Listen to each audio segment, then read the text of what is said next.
السلام علیکم ناظرین، آپ میں سے بہت سے لوگ مدرسہ ڈسکورسز کا لفظ پہلی بار سن رہے ہوں گے۔ ناظرین، مدرسہ ڈسکورسز دینی مدارس کے نصاب میں جدت لانے کے لیے امریکہ کی مسیحی نوٹر ڈیم یونیورسٹی کا ایک منصوبہ ہے۔ یہ یونیورسٹی بنیادی طور پر کیتھولک فرقے کی کرسچین یونیورسٹی ہے۔ مدرسہ ڈسکورسز کا آئیڈیا اس یونیورسٹی کے کراک انسٹیٹیوٹ فار انٹرنیشنل پیس کی طرف سے پیش کیا گیا کہ نوٹر ڈیم یونیورسٹی کا منصوبہ انہی کے مطابق امت محمدیہ کو نسبت رسول سے کاٹنا اور ابراہیم اور ارسطو کے فالوورز بنانا ہے۔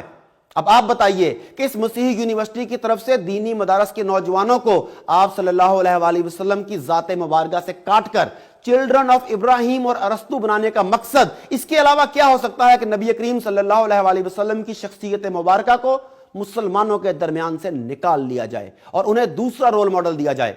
اور سمجھنے کی بات یہ بھی ہے کہ امریکی یونیورسٹی کے ملازمین اور اس پروگرام کو شروع کرنے والے دینی مدارس کے اکابرین کو ایک طرف کر کے اپنی ساری محنت کا مرکز نوجوانوں کو کیوں بنایا جا رہا ہے؟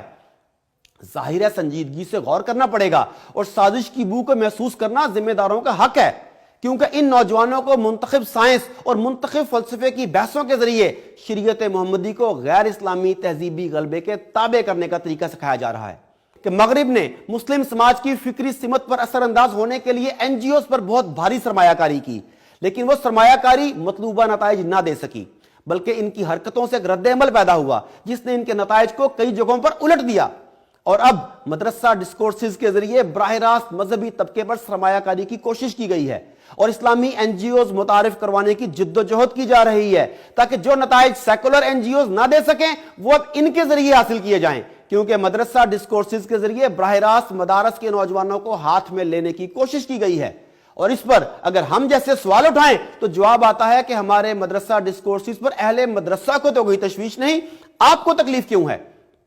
ناظرین، ہم این جی اوز کو روتے تھے کہ کتنی این جی اوز ہیں، کہاں کہاں سے فنڈ آ رہا ہے، ایجنڈا کیا ہے، فنڈ کہاں استعمال ہو رہا ہے، اور اب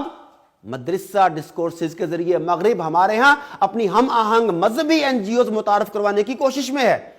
المیہ دیکھیے کہ اب کیتھولک مسیحی یونیورسٹی پاکستان کے مدارس کی فکری تشکیل نو کرنے جا رہی ہے۔ ناظرین، دینی مدارس اسلام کے تہذیبی علوم کے محافظ ہیں اور اس حفاظت کے قدرتی انتظام کو توڑنے کے لیے اپنائے جانے والے ہتھ کنڈوں میں سے ہم سب کو خبردار رہنا چاہیے اور ایسی کسی سازش کا حصہ نہیں بننا چاہیے کہ جس سے اسلام کے تہذیبی علوم پر کوئی آنچ آئے۔